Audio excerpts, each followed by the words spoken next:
Πάλι θα αποτολμήσω επαφή με τους γιατρούς. Ασθενήν έχουμε, ή στο γύψο τον βάλαμε. Don't fight against the doctor. Sometimes the doctor gives you medicine you don't like. But even if you don't like the medicine, the doctor is there to try to help you.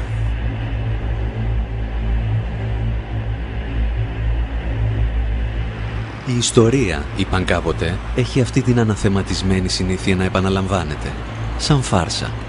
Και από ένα δικτάτορα γιατρό περάσαμε στον αρχίατρο του Διεθνούς Νομισματικού Ταμείου.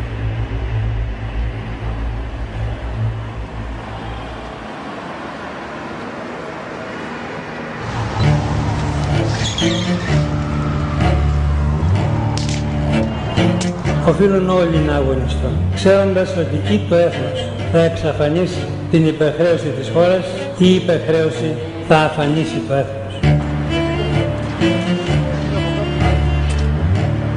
Η εισοδηματική πολιτική εφέτος θα είναι αυστηρά περιοριστική. Οι αυξήσεις που θα δοθούν θα είναι 0. Άλλα περιθώρια για παροχές, φορολογικές ελαφρύνσεις δεν υφίστανται.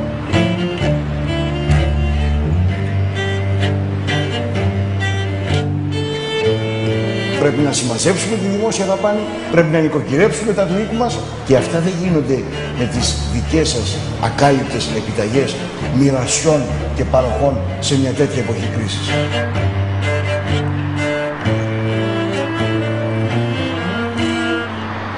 Η πατρίδα μας δυστυχώς βρίσκεται στην εντατική. Το δημοσιονομικό αδιέξοδο της χώρας απειλεί την εθνική μας κυριαρχία. Για πρώτη φορά από το 1974.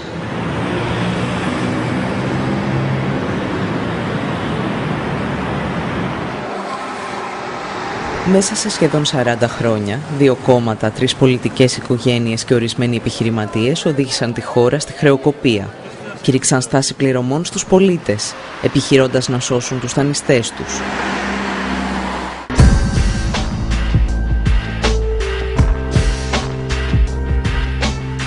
Οι τσάροι της οικονομίας, ύστερα από δεκαετίες σχεδόν συνεχούς λιτότητας, παρουσίαζαν την Ελλάδα σαν τοπική οικονομική υπερδύναμη. Το έργο μας είναι ασυναγώνιστο. Ποια κυβέρνηση έλυσε το πρόβλημα της οικονομίας? Η οικονομία για άλλη μια φορά θα αποδειχθεί ότι είναι το ισχυρό χαρτί της χώρας μας. Ενώ η οικονομία έκανε ένα άλμα και άλλαξε κατηγορία, πήγε από την δεύτερη στην πρώτη εθνική. Όταν το οικοδόμημά τους κατέρευσε, οι ίδιοι άνθρωποι έλεγαν πίσω από τις πλάτες μας ότι λόγω κάποιας γενετικής ανομαλίας είμαστε ανίκανοι να διαχειριστούμε την οικονομία μας χωρίς ξένες παρεμβάσεις.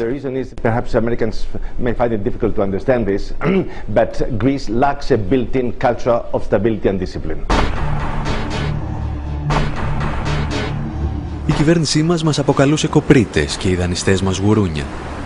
Όπως άλλωστε και όλες τις χώρες της Ευρωπαϊκής Περιφέρειας.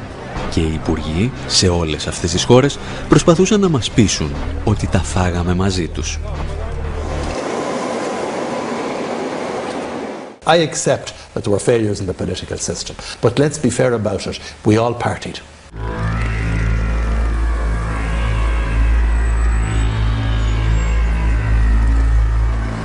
Η απάντηση στην καταγραφή που υπάρχει εναντίον του πολιτικού προσωπικού της χώρας. Πώς τα φάγατε τα λεφτά που μας ρωτάει ο κόσμος? Είναι αυτή, σας διορίσαμε. Τα φάγαμε όλοι μαζί. Είμαστε λοιπόν τα άσωτα παιδιά μιας καλοκουρδισμένης παγκόσμιας οικονομίας και μιας επιτυχημένης Ευρώπης, ή μήπως το σύστημα είχε προβλήματα από τα νεανικά του χρόνια?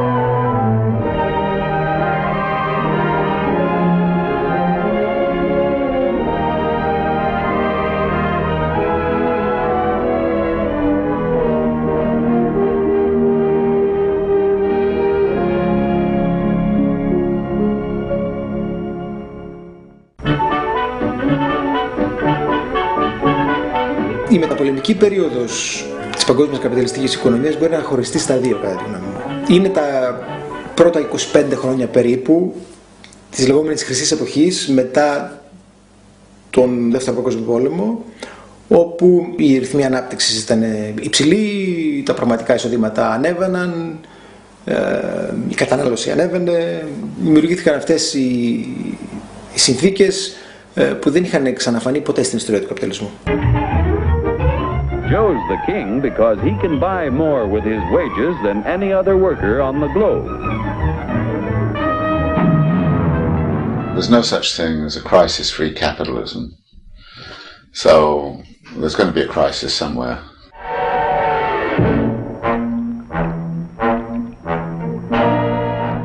Αυτή η περίοδος έφτασε στο τέλος της στα μέσα της δεκαετίας του 1970. Από εκεί και πέρα μπήκαμε σε μια άλλη περίοδο χαμηλής ανάπτυξης, συχνών κρίσεων, χαμηλής ανόδου του εργατικού εισοδήματος, αν ανέβαινε αυτό, συχνά υψηλής ανεργίας, μιας γενικότερης δυστοκίας, δηλαδή των όριμων καπιταλιστικών χωρών όσον αφορά τη διαδικασία της συσσόρευσης. That crisis was really focused on the power of labor, which was very strong at that time in the core capitalist regions in Europe and North America. And the result of that was there were a lot of pressures on wages. Labor was well organized. They had a lot of political power in the state, in elections, and it was just simply a big problem for capital. So they had to discipline labor. And they did it a number of ways. They did it mainly by opening up national economies to global competition, gaining access to the world's labor resources, eventually, of course, as China came into the picture. In the automatic Permafreeze, so see your dealer right away, get a Permafreeze today. Χαρακτηριστικό της περίοδου αυτής είναι η γιγάντωση του χρηματοπιστωτικού συστήματος, την οποία εγώ και άλλοι θα ονομάζαμε χρηματιστικοποίηση. Η χρηματιστικοποίηση έφερε και επέτεινε τις κρίσεις. Capital could go pretty much where it wanted with plenty of access to low-wage labor. But then the problem arose that the share of wages in national income was going down everywhere. And of course wages is a big part of the market. And then there came the problem of how do you sell your goods when the purchasing power is not there. And the answer was give everybody credit. So we got the invention of the credit economy, which really picks up strongly in the 1980s and 1990s to cover the gap between what labor was actually getting and what it could purchase. And that's where many people started to see by the end of the 1990s, 2000, that this was the unsustainable bit. But so it was the way we got out of the crisis of the 1970s that prepared the ground for this kind of crisis.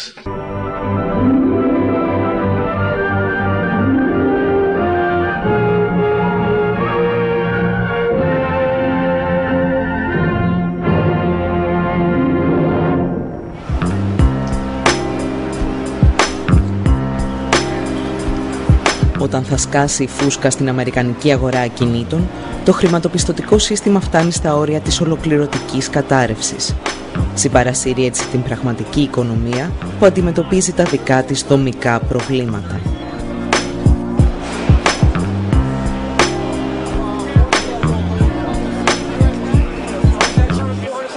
Τα κράτη παρεμβαίνουν πυροσβεστικά. Ρίχνουν χρήματα των φορολογούμενων για να διασώσουν τις τράπεζες και να τονώσουν τη ζήτηση. Η χρηματοπιστωτική κρίση μετατρέπεται έτσι σε δημοσιονομική και οι ίδιες οι τράπεζες που διασώθηκαν από τους φορολογούμενους αποφασίζουν να δαγκώσουν το χέρι που τις βοήθησε, ποντάροντας τη χρεοκοπία των κρατών.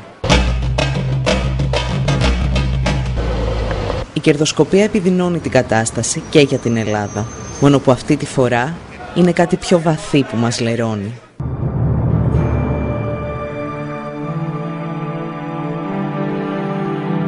Έχει έρθει η σειρά της Ευρωζώνης να πληρώσει. Ο βασιλιάς Ευρώ αποδεικνύεται γυμνός. Πρώτα απ' όλα γυμνός από κράτος. Il n'y a pas de monnaie sans État. L'avantage des États-Unis et l'avantage du dollar, malgré toutes ses faiblesses, c'est entre autres qu'il y a un État qui s'appelle les États-Unis. L'Europe, elle, n'existe pas. L'Europe, il n'y a pas d'Europe politique. C'est-à-dire il n'y a pas de légitimité d'un pouvoir politique en Europe transnational. À mon avis, la zone euro n'est pas viable. Σε αντίθεση με τις Ηνωμένες Πολιτείες, όπου η Ομοσπονδιακή Κυβέρνηση και η Κεντρική Τράπεζα επεμβαίνουν για να περιορίσουν τις ανισότητες μεταξύ των πολιτιών, η Ευρωζώνη τις γιγαντώνει.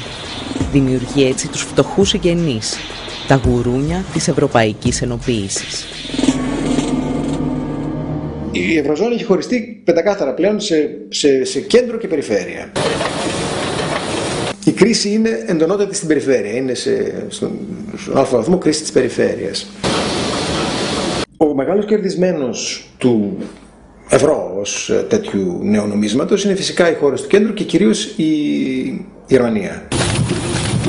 Η ανταγωνιστικότητα άρχισε να διαφέρει πάρα πολύ και οι χώρες της περιφέρειας συστηματικά έχασαν ανταγωνιστικότητα. Αυτό λοιπόν ήταν μια άμεση απόρρεια του ευρώ.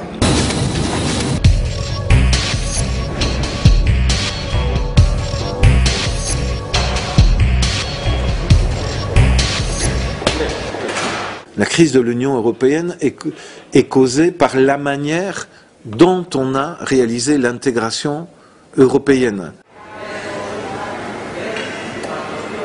La Grèce, c'est comme si vous mettez dans un ring un Cassius Clay, champion du monde poids lourd, avec un poids plume, et vous lui dites allez démarrer la bataille et on va voir quel est le meilleur qui va gagner. Γιατί όμως οι χώρες της περιφέρειας υπολείπονται τόσο σε ανταγωνιστικότητα και κυρίως γιατί η ψαλίδα ανοίγει συνεχώς?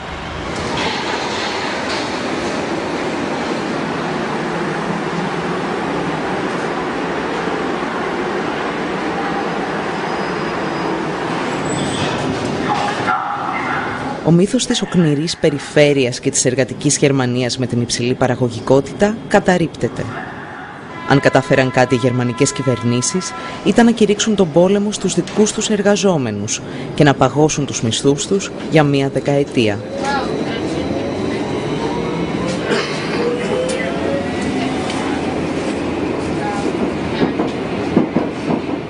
Also wir haben in den letzten Jahren Lohnstückkostensteigerungen in nominalen Größen in dem Umfang von 7% gehabt. Im Euroraum waren es 27%. Und wenn man so eine Diskrepanz hat, ist ja völlig klar, dass andere Länder niederkonkurriert werden. Weil wenn ein Land quasi die realen Löhne ja sogar sinken, also die sind in Deutschland heute niedriger als zur Jahrtausendwende, und in anderen Ländern immerhin moderate Lohnsteigerungen sind, dann wird natürlich die deutsche Industrie immer wettbewerbsfähiger und andere Industrien haben überhaupt keine Chance. Und durch den Euroraum ist eben ein Mittel ausgeschaltet, was es früher gab, nämlich die Abwertung der nationalen Währung. Und damit war im Grunde ein Mechanismus installiert, der genau zu diesen Ergebnissen führen musste, die wir jetzt haben.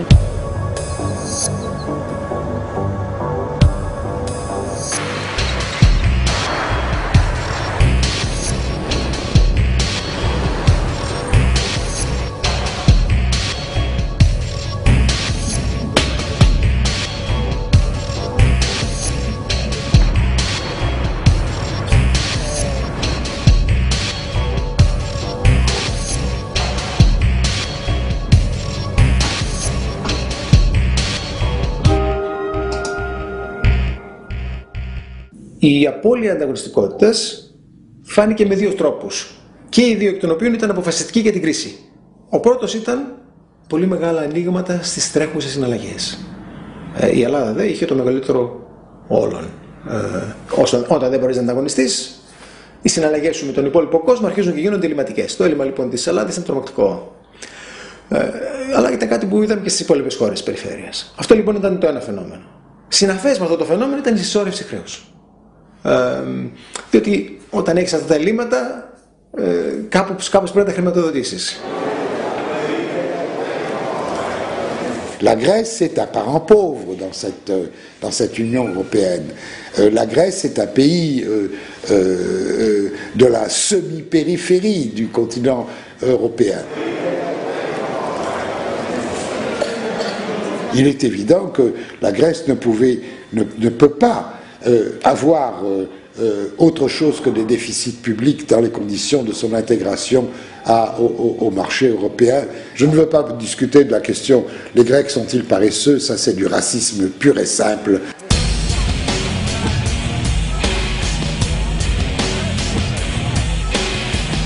Η Ευρωζώνη διαλύει το νοσοποιητικό σύστημα των χωρών της Ευρωπαϊκής Περιφέρειας, αφήνοντάς τις εκτεθειμένες στην παγκόσμια κρίση. Αχίλλειος πτέρνα αυτών των χωρών είναι τα ελλείμματα και το χρέος. Χρέος που στη δική μας περίπτωση έχει βαθιές ρίζες στην ιστορία του ελληνικού κράτους. Συνεχώς η χώρα μας μέσα τη διάρκεια της Επανάστασης άρχισε τα πρώτα δάνεια και από τότε μέχρι τώρα συνεχώς δανείζεται με μία εξαίρεση. Κατάφερε η Ελλάδα σε μια περίοδο ακμής της, το λέω ειρωνικά, να δανείσει. Στην περίοδο της κατοχής δάνεισε τη Γερμανία. Την υποχρέωσαν οι Γερμανοί να γίνει δανειστής, αποδανειζόμενος. Από τη γερμανική κατοχή και μετά, η χώρα επιστρέφει στον παραδοσιακό της ρόλο, του δανειζόμενου, και το δημόσιο χρέος, με τη σημερινή μορφή του, απογειώνεται από τη δεκαετία του 80. Η διατήρηση του δημόσιου δανεισμού σε ψηλά επίπεδα στην Ελλάδα έχει να κάνει με την κοινωνική και την ταξική δομή της Ελλάδας και με την μορφή που πήρε η οικονομία της τις τελευταίες δεκαετίες. Έχει να κάνει με την συστηματική αδυναμία του κράτους να φορολογήσει με αποτελεσματικό και στοιχειωδώς δίκαιο τρόπο. Ο Ανδρέας Παπανδρέου χτίζει το απαιτούμενο κοινωνικό κράτος, αλλά ταυτόχρονα μειώνει τη φορολογία ανώνυμων εταιριών και υψηλών εισοδημάτων. Υιοθετεί τις προβληματικές επιχειρήσεις σώζοντας θέσεις εργασίας. Κυρίως όμως σώζει τους ιδιοκτήτες τους. Το δημόσιο έλλειμμα αυξάνεται κατά πολύ. Μαζί του αυξάνεται και το δημόσιο χρέος.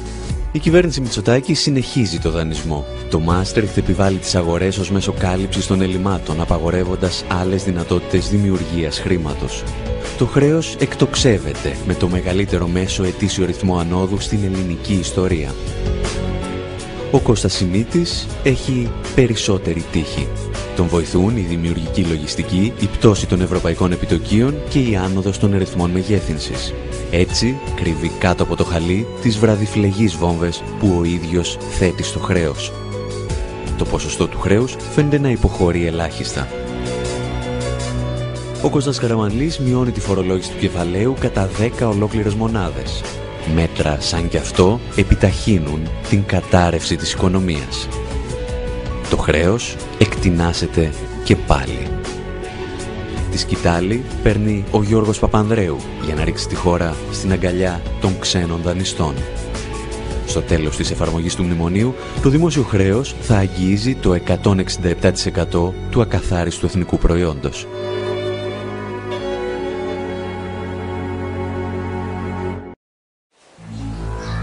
Οι περισσότερες χώρες που βρέθηκαν σε παρόμοια θέση δέχθηκαν την επίσκεψη του Διεθνούς Νομισματικού Ταμείου. Κανένας όμως δεν πλήρωσε τόσο ακριβά όσο η Αργεντινή, το αντεστραμμένο είδωλό μας στην άλλη πλευρά του Ατλαντικού.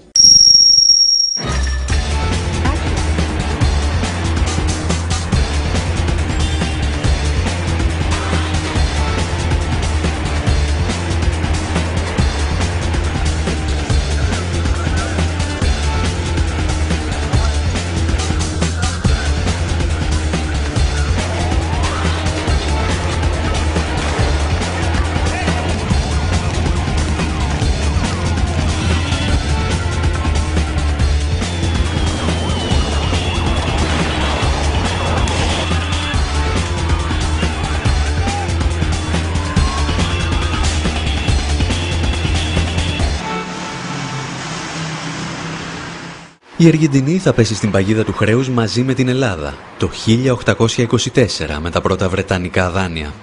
Η θηλιά όμως σφίγγει στα τέλη του 20ου αιώνα. Η χώρα κλειδώνει την ισοτιμία του νομίσματός της με το δολάριο. Χάνει έτσι όλα τα μέσα άσκησης νομισματικής πολιτικής. Ζει τη δική της Ευρωζώνη. Μόνο που στη θέση του Βερολίνου βρίσκεται η Ουάσιγκτον.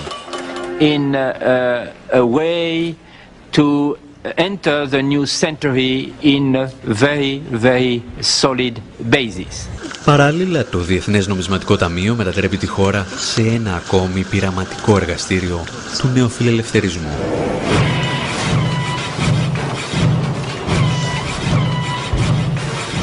First of all, the IMF played a signature role in creating the crisis in Argentina, driving the same policies of deregulation and privatization that lead to immense corporate profits, but that really destroy the finances of a state.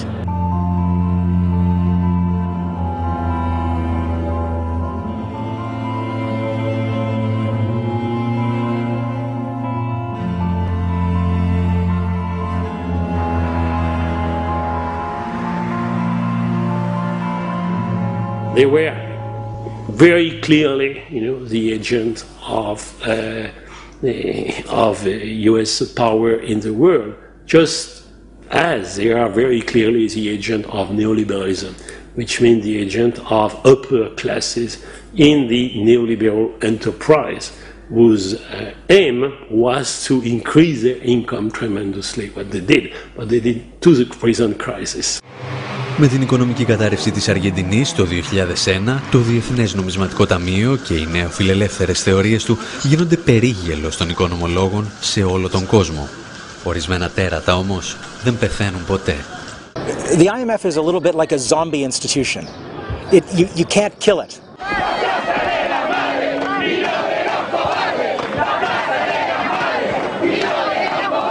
The IMF has re-emerged as a player in quote-unquote bailing out countries that get into trouble, imposing austerity conditions as is happening across Europe and in a vicious and terrifying way in Greece. And there's no sense whatsoever that this institution has learned anything from the experience of Argentina.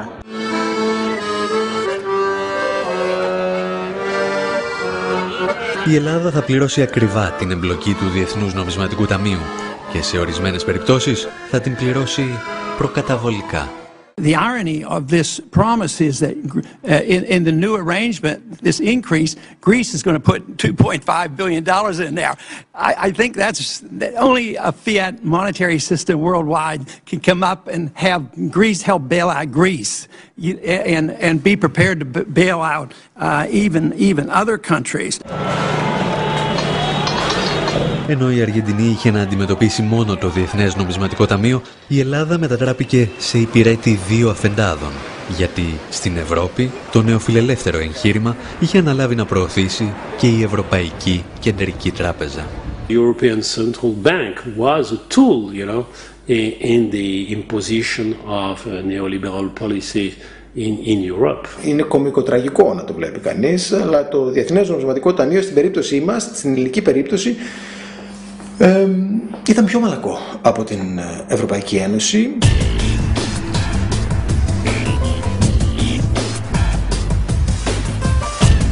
Τα μέτρα που επιβάλλει η ελληνική κυβέρνηση σε συνεργασία με την Τρόικα δεν είναι απλώς άδικα και επικίνδυνα για τον πληθυσμό. Είναι εξ αρχής καταδικασμένα σε αποτυχία.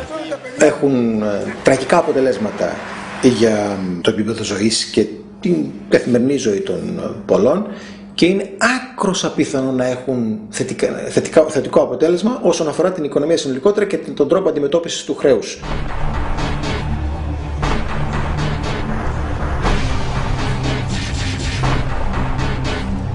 Όπως και στην Αργεντινή, στόχος των μέτρων δεν ήταν να σωθεί η οικονομία, αλλά οι τράπεζες και οι μεγάλες επιχειρήσεις.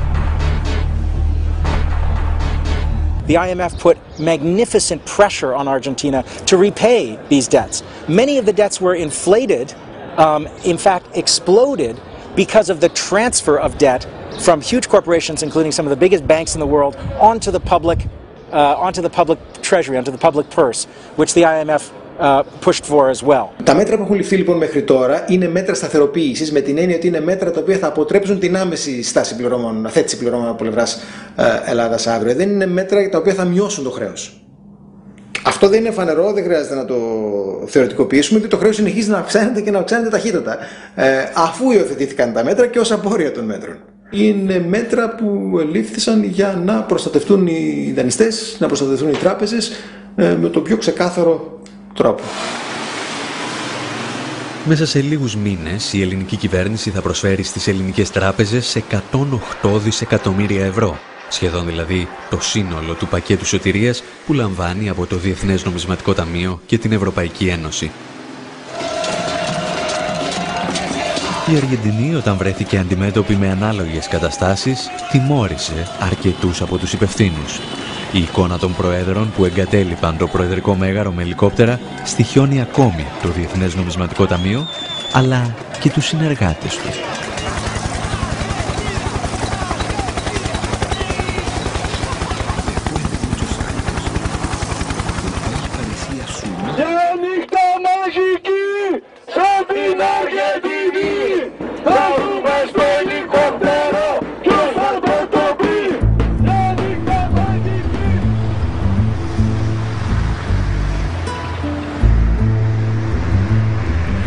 Έτος 1 μετάδουνου του.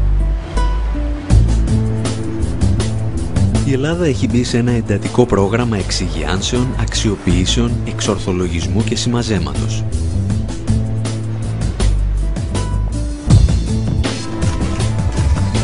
Τα στελέχη της Τρόικας έχουν εγκατασταθεί για τα καλά στην πρωτεύουσα και υπαγορεύουν την πολιτική τους μέσω ενός αντισυνταγματικού μνημονίου. A landmark has certainly been the pension reform, but the main question now is to be able to align wages and productivity.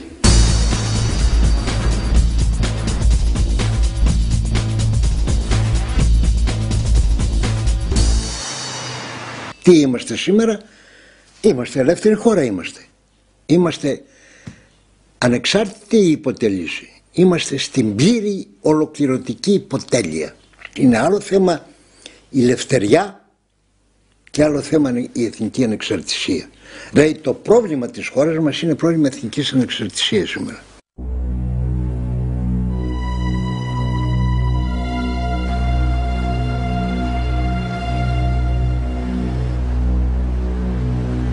Σε αγαστή συνεργασία με τους ξένους δανειστές της, η κυβέρνηση στρέφεται εναντίον των πολιτών με την επιβολή σκληρής λιτότητας. Το αποτέλεσμα είναι φτώχεια, λουκέτα και ανεργία.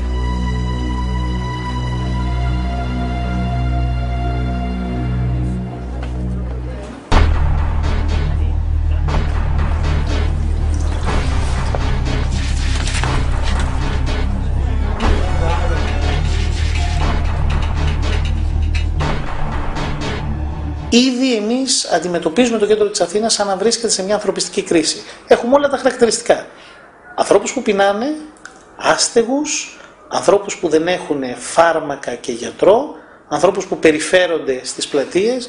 Δεν είναι πολύ διαφορετική από αυτό που βλέπουμε σε πόλεις του τρίτου κόσμου. Και σκεφτείτε ότι εμείς βλέπουμε τους πιο φτωχούς των φτωχών. Υπάρχουν άνθρωποι που έχουν ακόμα κάποια ασφαλιστικά δικαιώματα, αλλά δεν φτάνουν. Ή όπως χαρακτηριστικά μου είπε μια μικροσυνταξιούχος, μια γυναίκα των 500 ευρώ που ήρθε εδώ, ότι ή θα πάρω τα φάρμακα ή τα τρόφιμα, και τα δύο δεν μπορώ. Τα μέτρα της κυβέρνησης δεν υποβαθμίζουν απλώς το επίπεδο διαβίωσης των πολιτών. Απειλούν ευθέως την ίδια τους τη ζωή.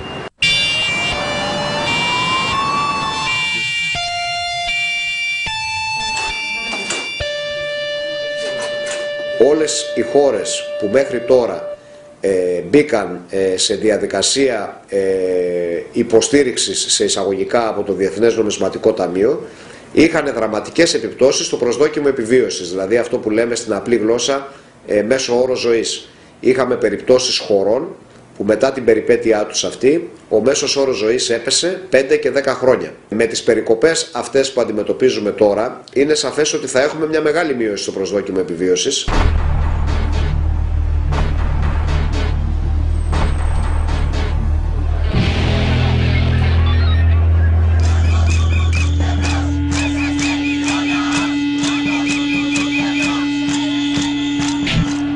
Οι πολίτες αντιδρούν.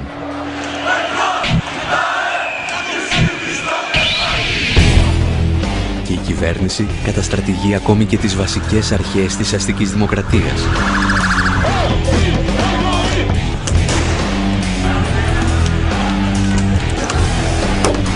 Με το ιδιώνυμο της κουκούλας, τις προληπτικές προσαγωγές και τους κουκουλοφόρους αστυνομικούς στα όρια του παρακράτους.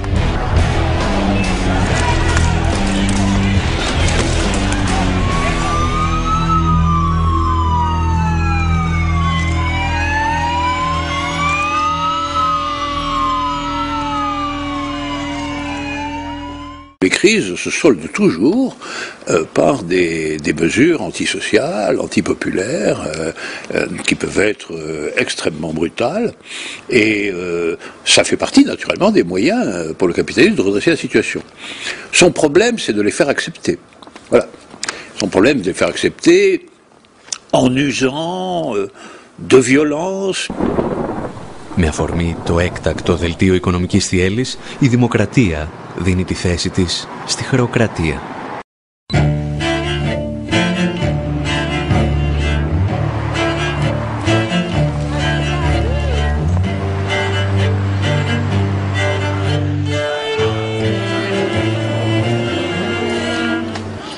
Une crise du capitalisme, c'est quand même une énorme destruction de valeur.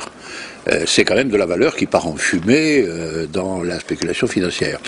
Donc, cette destruction de valeur, il faut que quelqu'un la paye. Les capitalistes n'ont pas l'intention de la payer eux-mêmes, hein, on les comprend d'ailleurs. Ils ne sont pas altruistes, ils ne sont pas... Αν όμως αυτοί που προκάλεσαν την κρίση δεν είναι διατεθειμένοι να πληρώσουν, γιατί να την πληρώσουμε εμείς?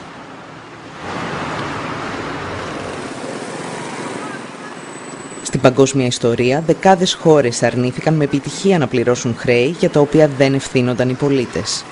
Το διεθνές δίκαιο προσφέρει συχνά βέλη στη φαρέτρα τους. Ένα από αυτά ήταν η έννοια του απεχθούς χρέους.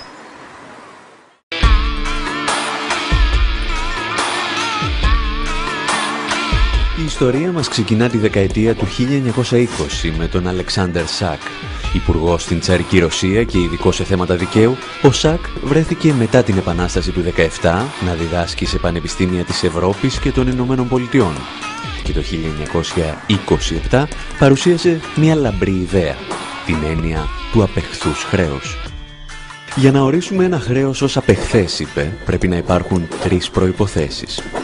Πρώτον, το καθεστώς της χώρας να προχώρησε στη σύναψη του δανείου χωρίς τη γνώση και τη συγκατάθεση των πολιτών. Δεύτερον, τα δάνεια να σπαταλήθηκαν σε δραστηριότητες που δεν ωφέλησαν τους πολίτες της χώρας.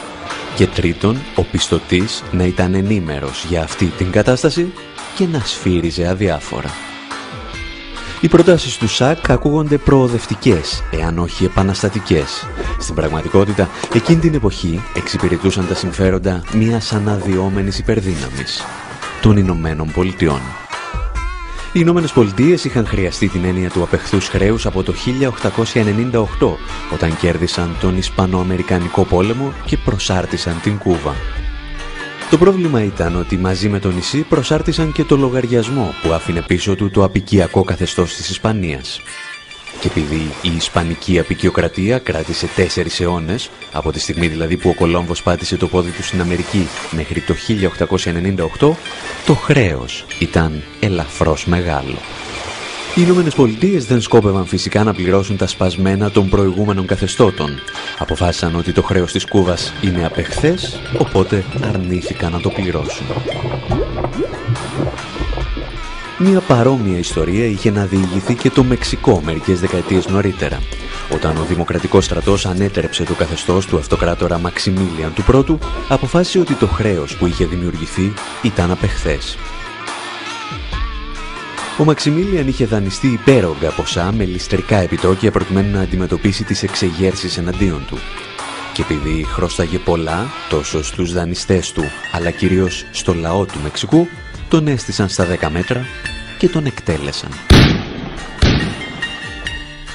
Τα περισσότερα παραδείγματα απεχθούς χρέους του 19ου αιώνα και των αρχών του 20ου φαίνεται να αφορούν υποανάπτυκτες χώρες της Αμερικανικής Υπήρου. Στην πραγματικότητα, πίσω από όλες τις αποφάσεις για πάυση πληρωμών βρισκόταν μια ανερχόμενη υπερδύναμη, οι Ηνωμένες Πολιτείες. Και αυτή η υπερδύναμη θα φέρει την έννοια του απεχθούς χρέους και στον 21ο αιώνα.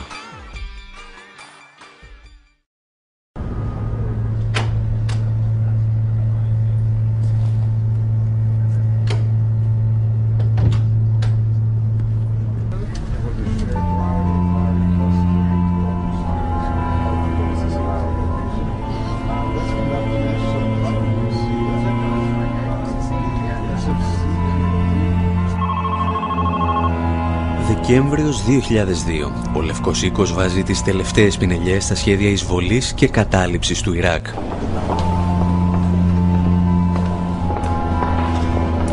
Πριν ηχήσουν όμως τα όπλα, οι Αμερικανοί αξιωματούχοι προετοιμάζονται για την επόμενη ημέρα από την ανατροπή του Σαντάμ Χουσέιν. Το State Department γνωρίζει ότι θα κληθεί να διαχειριστεί το τεράστιο δημόσιο χρέος του Ιράκ και γι' αυτό θέλει να αποδείξει ότι είναι απεχθές.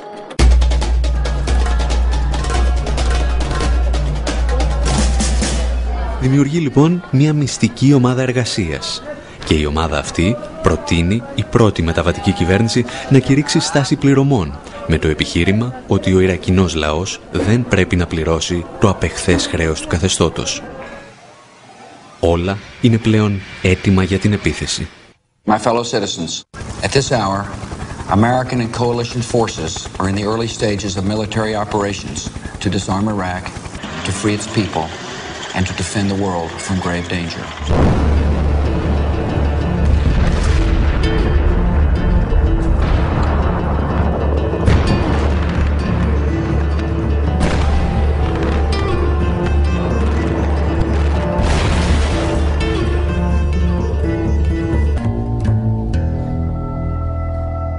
Rappelez-vous, en 2003, les États-Unis, avec leurs alliés, envahissent l'Irak. C'était en mars 2003.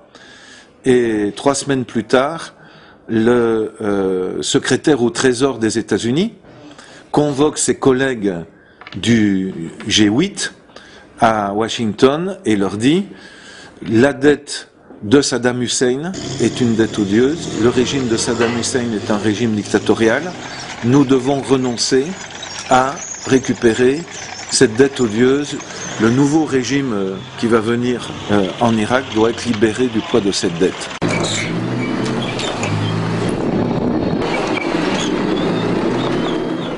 Major combat operations in Iraq have ended. In the Battle of Iraq, the United States and our allies have prevailed. Ο George Bush θα αναθέσει στον πρώην Υπουργό Εξωτερικών James Baker να πείσει τη διεθνή κοινότητα ότι το χρέος του Ιράκ είναι απεχθές. Και αυτός υποστηρίζει ότι ο Σαντάμ Χουσέιν σπαταλούσε τα χρήματα του λαού του για να κατασκευάζει παλάτια και να αγοράζει όπλα. Μεταξύ άλλων, οι Αμερικανοί διπλωμάτες απέδειξαν ότι το Ιράκ όφιλε δισεκατομμύρια δολάρια στη Γαλλία και τη Ρωσία για την αγορά πυράβλων Exocet και μαχητικών αεροσκαφών Mirage F1 και MiG. Στην πραγματικότητα, η συμπεριφορά του Χουσέιν δεν διαφέρει και τόσο από την πρακτική αρκετών ηγετών της Δύσης. Τα παλάτια είναι για τον αραβικό κόσμο ότι οι Ολυμπιακοί αγώνες για τη Δύση. Μια επίδειξη οικονομικής αλλά και γεωπολιτικής κυριαρχίας.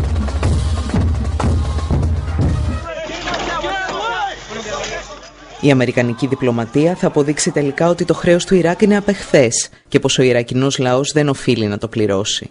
Η Ουάσιγκτον όμως συνειδητοποιεί ξαφνικά ότι ανοίγει τον ασκό του αιώλου. Για πρώτη φορά στον 21ο αιώνα, η μοναδική υπερδύναμη θα νομιμοποιούσε την έννοια του απεχθούς χρέους. Και έτσι προτίμησαν να κρύψουν την υπόθεση κάτω από το χαλί. Finalement, les autres pays ont dit OK, on supprime 80% de la dette irakienne au sein du club de Paris, mais ils ont dit s'il vous plaît, n'utilisez pas officiellement la notion de dette odieuse parce que si on utilise cette notion, d'autres pays vont faire appel à la jurisprudence. Par exemple, Congo va dire la dette de Mobutu, il faut pas la rembourser. Les Philippines vont dire la dette du dictateur Marcos, on veut pas la rembourser. L'Afrique du Sud va dire la dette de l'apartheid, nous ne voulons pas la rembourser. Donc, pour éviter une contagion, si vous voulez, une extension de la notion de dette odieuse dans les années 2000, on a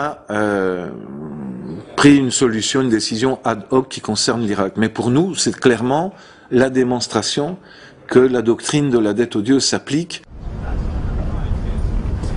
I think would be a mistake for Iraq to continue to be burdened by the sins of a deposed dictator. Οι Ηνωμένες Πολιτείες θα συνεχίσουν να βοηθούν το Ιράκ να διαγράψει παλιές οφειλές. Κανένας όμως στην Ουάσιγκτον δεν θέλει πλέον να ακούει τις λέξεις απεχθές χρέος.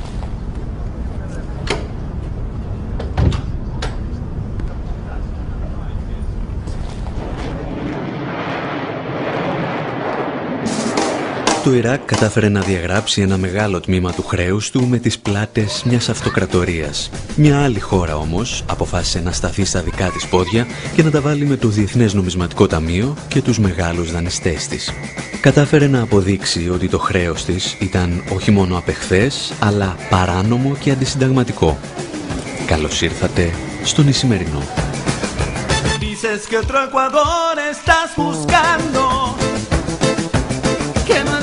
Compatriotas no estén emigrando. No hace mucho tiempo que esto no pasaba en mi nación. Por eso sé que tú vas a ganar. Vota por el mejor.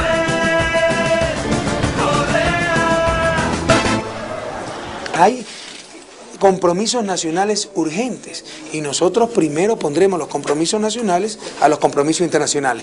En buena hora, si podemos cumplir ambos, pero nuestras prioridades son muy claras. Primero la vida antes que la deuda.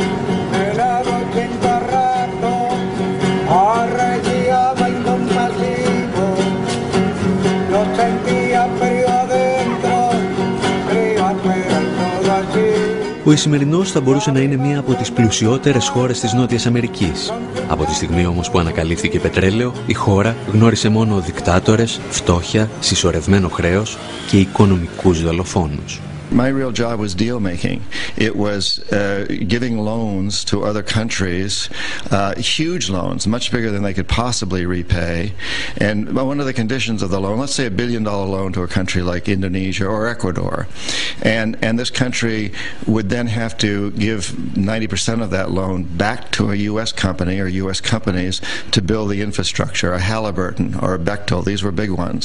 And those companies would then go in and build an electrical system or ports or highways, and these would basically serve just a few of the very wealthiest families in those countries. The poor people in those countries would be stuck ultimately with this amazing debt that they couldn't possibly repay. Το 1982 καταφθάνει στον Ισημερινό το Διεθνές Νομισματικό Ταμείο και μαζί μια επιτροπή σοφών που εκπροσωπεί τους μεγάλους πιστωτές. Ο Ισημερινός αναγκάζεται να δανείζεται όλο και περισσότερα για να αποπληρώσει παλαιότερες υποχρεώσεις του. Era simplemente un pillaje permanente que el Ecuador pagaba a los países del norte. Para ponerles un ejemplo, durante toda la década del 80 y del 90, ¿no? Hasta el 2005, el servicio de la deuda representaba alrededor del 50% del presupuesto del Estado. Es decir, el orden del 3.000 a 4.000 millones de dólares anuales, ¿no? Mientras que para salud, el gasto de salud anual del presupuesto era apenas del 4%. 4.000 millones para pagar el servicio de la deuda, 400 millones para gastos de salud. 4.000 millones para pagar el servicio de la deuda y 800 millones para educación, ¿no? Entonces estábamos matando a nuestra población.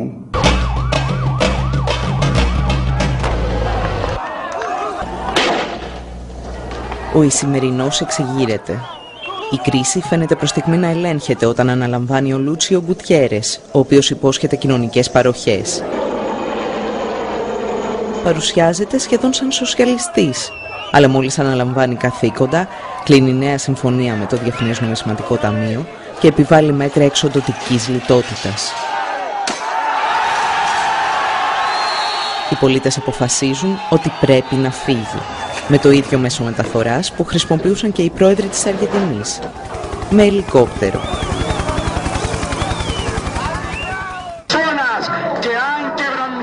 Ο αντιπρόεδρος Παλάσιο, που αναλαμβάνει την εξουσία, ξεκινά με καλές προθέσεις.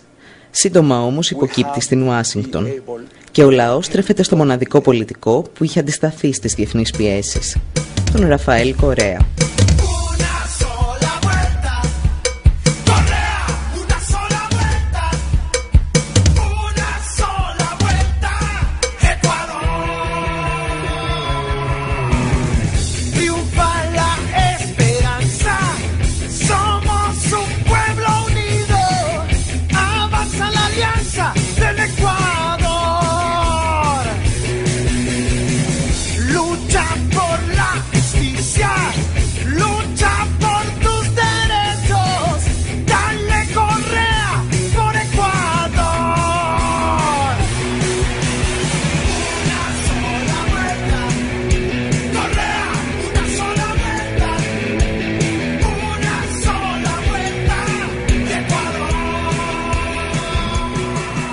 Ο Κορέα έχει σπουδάσει οικονομικά στην Ευρώπη και στις Ηνωμένες Πολιτείες και γνωρίζει πολύ καλά πώς μπορείς να αντιμετωπίσεις την Παγκόσμια Τράπεζα και το Διεθνές Νομισματικό Ταμείο αν έχεις την πολιτική βούληση. C'était en 2005, quand il était ministre des Finances, Rafael Correa a dit ce n'est pas normal que le supplément de revenus pétroliers qui arrive dans les caisses du pays reparte entièrement au remboursement de la dette. C'est injuste pour la population.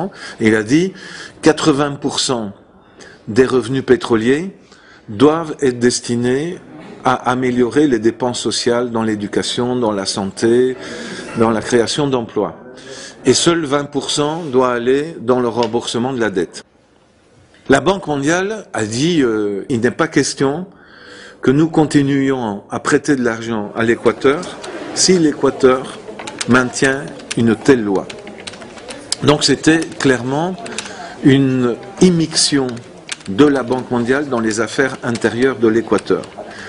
Et ce ministre, Rafael Correa, a dit il n'est pas question que j'accepte, moi comme ministre, cette imposition de la Banque mondiale. Et donc il a préféré démissionner plutôt que de plier devant la Banque mondiale. Ça l'a rendu extrêmement populaire. Les gens ont dit, ah voilà quelqu'un qui préfère démissionner et perdre son poste de ministre, mais pour défendre la dignité et l'intérêt de la population. Ο Κορέα τελικά εξελέγει πρόεδρος το 2006. Μία από τις πρώτες αποφάσεις του ήταν να απελάσει τον εκπρόσωπο της Παγκόσμιας Τράπεζας και να ζητήσει από τους εκπροσώπους του Διεθνούς Νομισματικού Ταμείου να φύγουν από το κτίριο της Κεντρικής Τράπεζας. Στελέχη του Ταμείου, όπως ο Μπομπ Τρά, που αργότερα θα έρθει στην Ελλάδα, είχαν ήδη χαρακτηριστεί ανεπιθύμητοι από τους πολίτες του Ισημερινού. Esta burocracia internacional majadera, incompetente y deshonesta tendrá que respetar a nuestro país. Así que por eso hemos expulsado al representante del Banco Mundial en el país y nos reservamos el derecho de iniciar las acciones legales pertinentes por los daños y perjuicios causados al país. Además, nos reservamos el derecho de calificar como ilegal las deudas que tenemos con el Banco Mundial. 6 μήνες μετά, ο Κορέα προχώρησε ένα βήμα παρακάτω. Ικανοποίησε το αίτημα των κοινωνικών οργανώσεων για επιτροπή λογιστικού ελέγχου. Moi, j'ai été une des personnes désignées par le président Correa pour faire partie de cette commission. Il y avait 18 membres de la commission et il y avait aussi 4 organes de l'État qui étaient représentés dans cette commission. Et nous étions chargés d'auditer, donc d'analyser tous les contrats qui avaient entraîné l'endettement du pays entre 1976 et 2006.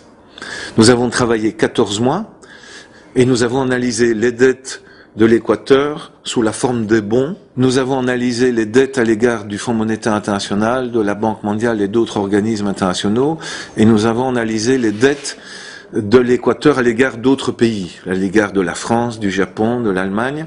Et enfin, les dettes intérieures publiques de l'Équateur.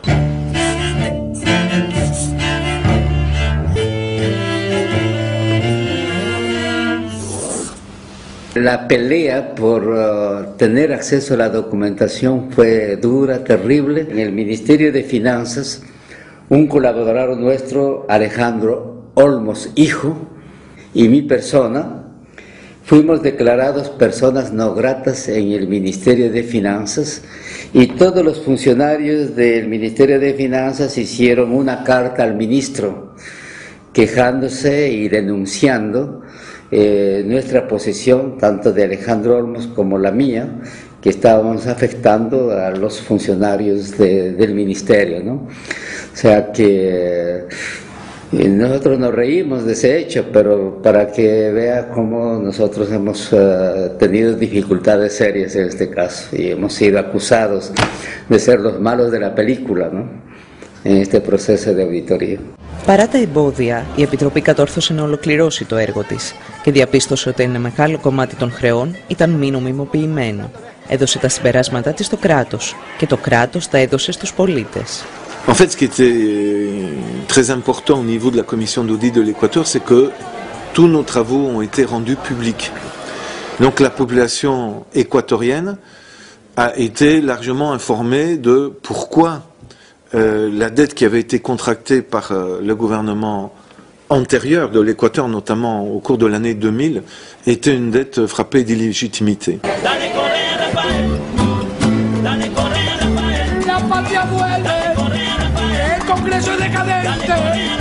Partidocracia y dictadura, con los políticos de siempre. El poder ciudadano te lo dice tu hermano, con la constituyente al pueblo ecuatoriano. Dale Correa, dale Correa. A esos que se creen dueños del Ecuador, nos robaron el futuro y no votaron el país. Dale Correa, dale Correa. Dale Correa, Rafael.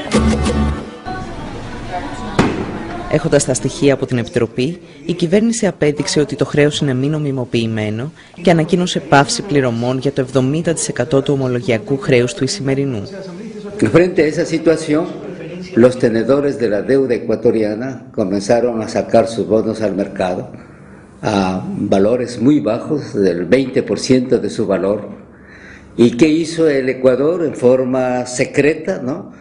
El gobierno ecuatoriano comenzó a comprar, utilizó unos 800 millones de dólares para comprar 3.000 millones de dólares de deuda. Y fue para el caso ecuatoriano una reducción muy importante de la deuda, que permitió obviamente mejorar las condiciones de vida de la gente. Il faut aussi, dans l'économie faite par l'Équateur, compter les intérêts qu'il aurait fallu payer jusque 2012 ou 2030.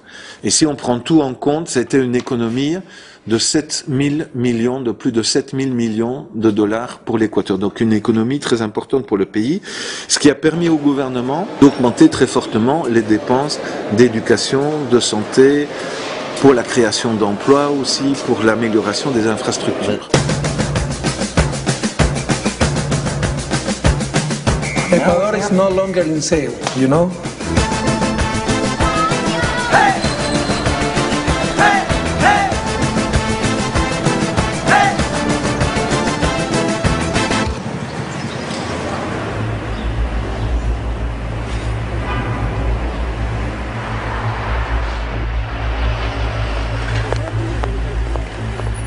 Στην Ελλάδα, ιστορικοί, οικονομολόγοι και αναλυτές χύνουν τόνους μελάνι καθημερινά για το πώς θα αντιμετωπίσουμε το δημόσιο χρέος.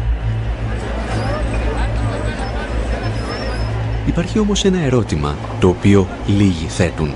Χρωστά στα αλήθεια ο ελληνικός λαός όλα όσα του ζητούν?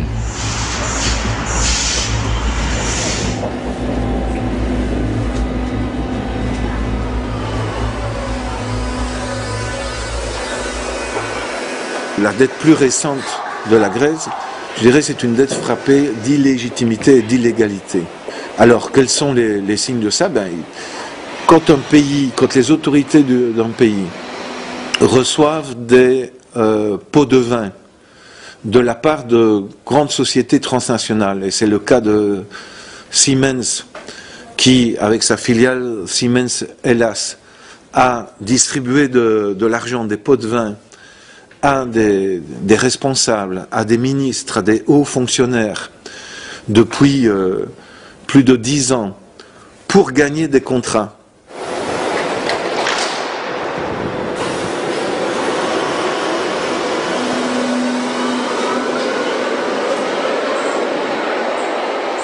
Là, on peut dire qu'il y a clairement une marque d'illégalité et d'illégitimité et que ces dettes-là doivent être mises en cause, c'est absolument évident pour moi. Η ελληνική δικαιοσύνη αποδείχθηκε λίγη στην υπόθεση Siemens και φάνηκε πολύ αργή και σε άλλες περιπτώσεις συμφωνιών πίσω από την πλάτη του λαού που αυξάνουν σήμερα τα νούμερα του χρέους.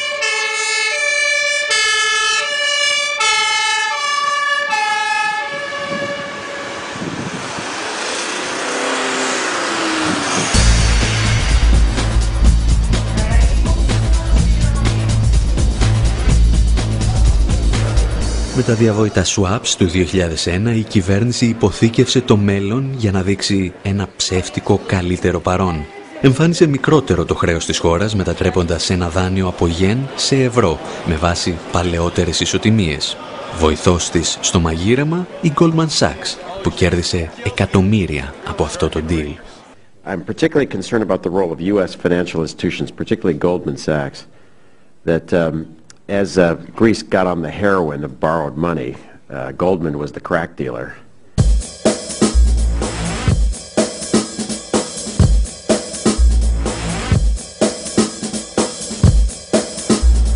Το κόλπο πέτυχε για πολλά χρόνια και οι ελληνικές πολιτικές ελίτ έδειξαν ότι ξέρουν να ανταμείβουν τους συμμάχους τους. Προσέλαβαν ξανά την Goldman Sachs ως σύμβουλο με τους πολίτες να πληρώνουν τη συνεργασία. La Goldman Sachs donc a conseillé le gouvernement grec et en même temps d'une main et de l'autre main il attaquait le gouvernement grec. Το σκάνδαλο αποκαλύπτεται το 2010. Λίγες ημέρες νωρίτερα, ένας πρώην υπάλληλος της Goldman Sachs είχε τεθεί επικεφαλής του Οργανισμού Διαχείρισης του Ελληνικού Δημόσιου Χρέους.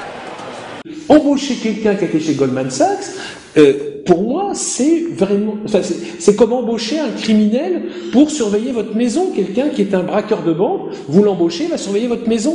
Voilà, c'est la même chose. Alors on peut se dire, effectivement, il connaît bien les autres braqueurs et il sait comment empêcher qu'on rentre dans votre maison. Mais ça n'a pas, objectivement, on se rend bien compte que c'est pas comme ça. Le risque est quand même plus grand que un jour il profite de votre absence pour tout piquer. Et qu'est-ce qui me garantit que ce personnage passé chez Goldman Sachs va gérer de façon optimale les affaires grecques? Αρκετές χώρες κατηγορούν την Ελλάδα για τις δοσοληψίες της με την Goldman Sachs. Συχνά όμως είναι οι ίδιες που χρησιμοποιούν τις επαφές τους με τις ελληνικές κυβερνήσεις για να πουλήσουν με το αζημίωτο τα αμυντικά συστήματά τους στη χώρα. Als Deutschland gerade ausgehandelt hat, dass Griechenland unterstützt wird vor einem Jahr, war ja eine der Grundbedingungen, dass auf jeden Fall die Importe von deutschen Rüstungsgütern nicht minimiert werden. Also Griechenland sollte sparen, sollte die Pensionen zusammenstreichen, sollte den Leuten alles aus der Tasche ziehen, aber die Rüstungsimporte, die sollten weiter finanziert werden. Und das zeigt natürlich auch schon die ganz klare Interessenlage. Also die deutsche Bundesregierung ist da im Grunde der Anwalt der großen Rüstungskonzerne und der Exportindustrie. Und die haben jetzt ein Interesse daran natürlich, dass sie trotzdem weiter exportieren können.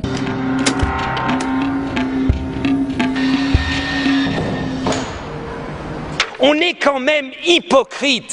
Ces derniers mois, la France a vendu 6 frégates à la Grèce pour 2,5 milliards, des hélicoptères pour plus de 400 millions, des Rafales, un Rafale à 100 millions. Là, malheureusement, mon espionnage ne m'a pas permis de dire si c'est 10 ou 20 ou 30 Rafales. Ça fait presque 3 milliards. Et puis il y a, l'Allemagne a vendu 6 sous-marins dans les prochaines années à la Grèce il y a quelques mois. Ça fait 1 milliard.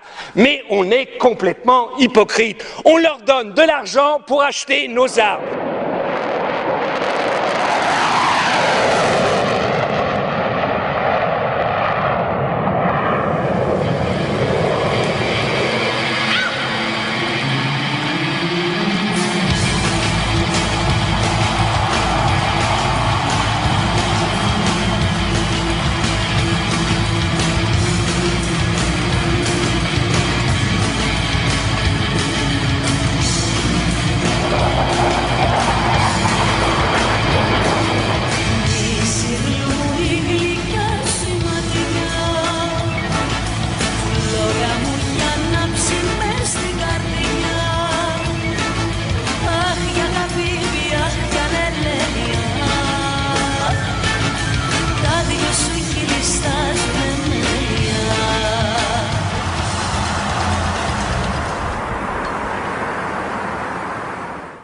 Μπροστά στην ευρωπαϊκή υποκρισία, εγκληματικές υποχωρήσεις συνοδεύουν εγκληματικές αποφάσεις.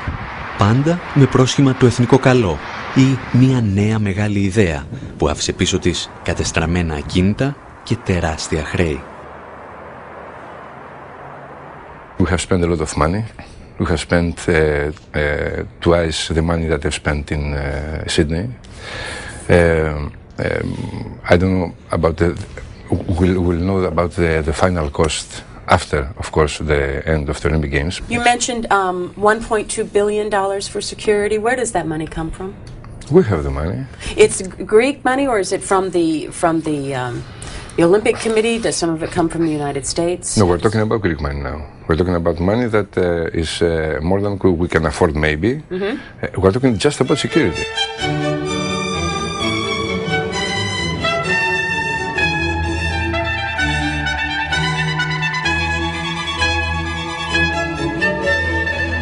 On a fait des dépenses somptueuses, tout à fait exagérées, payées par la population grecque, parce que pour rembourser les dettes qu'on a contractées pour réaliser ces Jeux Olympiques, eh bien évidemment, on utilise une grande partie des impôts payés par les citoyens grecs pour rembourser cette dette. Et il est tout à fait normal que les citoyens grecs demandent qu'on fasse une analyse très claire de pourquoi le budget des Jeux Olympiques a explosé, à quoi les dépenses ont servi.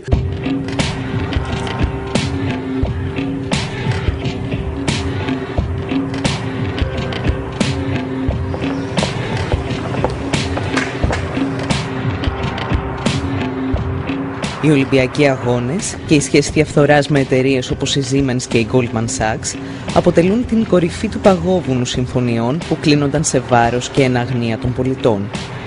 Υπάρχουν όμως και πολύ σημαντικότερα ζητήματα, τα οποία δεν αφορούν μόνο την Ελλάδα, αλλά όλες τις χώρες της ευρωπαϊκής περιφέρειας.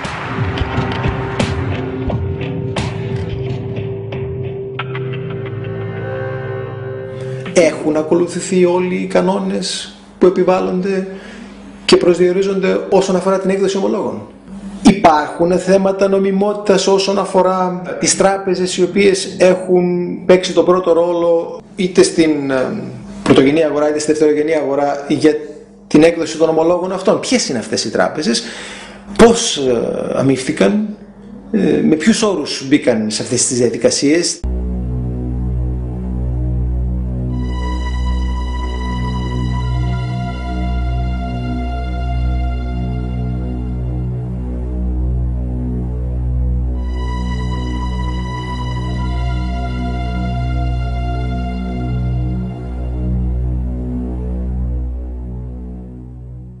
Also ich denke, dass ein Großteil der Schulden, die derzeit als Staatsschulden im Euroraum existieren, illegitime Schulden sind, weil es sind Schulden, die durch eine Politik entstanden sind, die sich gegen die Interessen der Mehrheit der Bevölkerung gerichtet hat. Und deswegen soll jetzt nicht die Bevölkerung diese Schulden abtragen.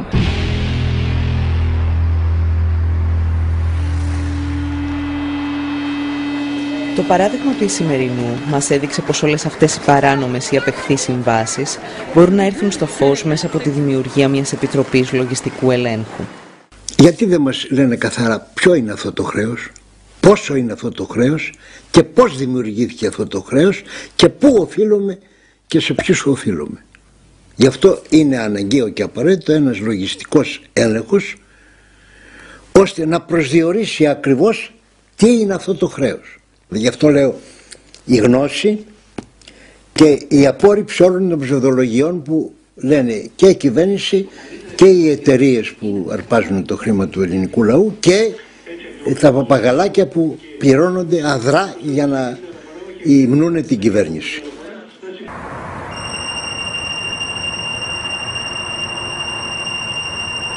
Ποιος θα φτιάξει όμως την Επιτροπή Λογιστικού Ελέγχου?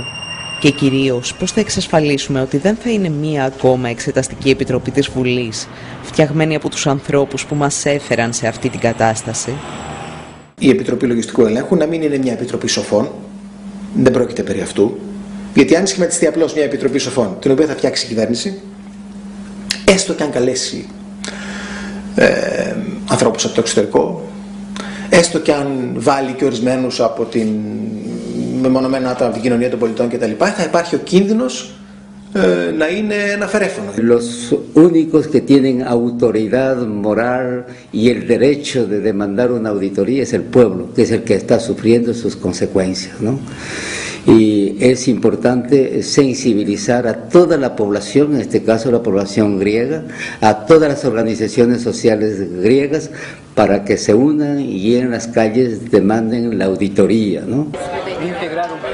Dans la situation grecque, effectivement, comme le Parti de la Nouvelle Démocratie ou le PASOK ont bénéficié eux-mêmes davantage en endettant le pays depuis une quinzaine d'années, et il est certain que ces partis voient très mal l'idée de faire un audit parce que leur responsabilité va être démontrée aux yeux de l'opinion publique. Donc ce qui doit se passer, c'est que l'opinion publique grecque doit se mobiliser des organisations doivent aussi se mobiliser, des syndicats, la magistrature grecque, des intellectuels, des artistes. Les gens doivent faire connaître leur avis et faire monter la pression sur le pouvoir politique.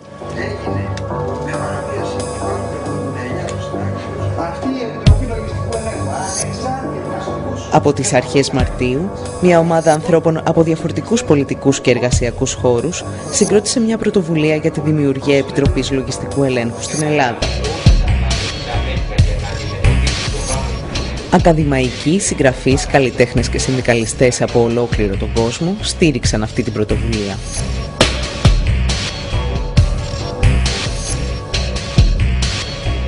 Η Επιτροπή Λογιστικού Ελέγχου θα διερευνήσει ποια τμήματα του χρέους είναι απεχθή και ποια είναι παράνομα και θα αποδείξει ότι ο ελληνικός λαός, βάσει της ελληνικής και της διεθνούς νομολογίας, δεν οφείλει να τα πληρώσει. Η απόφαση όμως είναι στη βάση της πολιτική και όχι οικονομική.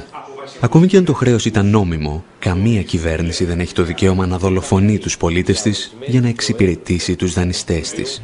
Και όλο το ελληνικό χρέος, το 350 δις ευρώ, να αποδειχτεί νόμιμο, που δεν θα αποδειχτεί έτσι, αλλά και όλο να αποδειχτεί νόμιμο, πάλι η Ελλάδα δεν μπορεί να το σηκώσει. Πάλι δηλαδή θα πρέπει να διαγραφεί. Εάν η εξυπηρέτηση του χρέους, η διατηρησιμότητά του επιβάλλει διάλυση των νοσοκομείων, διάλυση της παιδείας, διάλυση των δρόμων, τότε το χρέος σε κοινωνική βάση είναι μη διατηρήσιμο. What in effect the government is saying is that they're going to default in relationship to the Greek people. And I don't understand how a social democratic, socialist, popularly elected government can turn to its own voters and say we're going to default on you instead of defaulting on the financial institutions. There is only one single option in the coming decades, which is not to pay this debt, because it was based on neoliberalism. And the neoliberal endeavor, was a crime against humanity. Personne n'a l'obligation de payer sa dette, parce que cette dette a été accumulée à travers un fonctionnement vicieux du marché financier. Il est immoral de payer une dette immorale.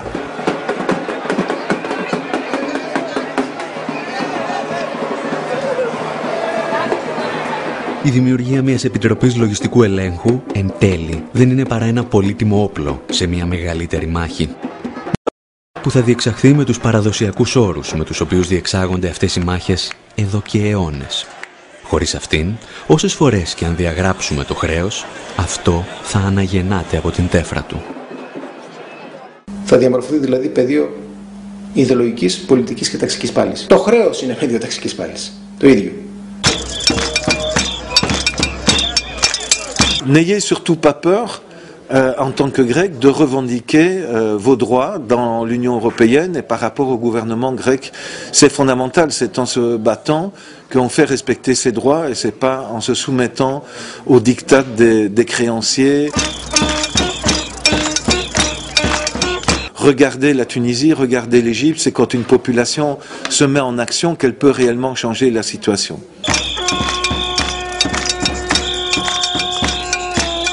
Να αποτινάξουμε από πάνω μας την υποτέλεια, να απελευθερωθούμε από το Διεθνές Νομισματικό Ταμείο, να απελευθερωθούμε από την Τράπεζα την Ευρωπαϊκή, να απελευθερωθούμε γενικά από την Τρόικα, η οποία είναι η οικονομική υποδούλωση της Ελλάδας. Τώρα είναι κρίσιμη στιγμή.